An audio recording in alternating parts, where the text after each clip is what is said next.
Creating a CRM system in Airtable helps you track leads, customers, and sales processes. Here's how you can set it up.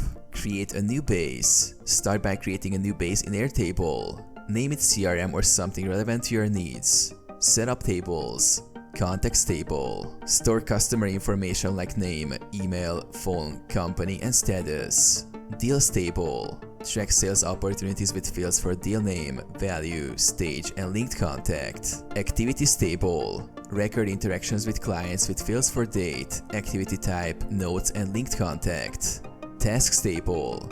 Manage tasks related to each deal or contact, including due date, task description, and link deal. Link tables. Use linked record fields to connect contacts to deals, activities to contacts, and tasks to deals.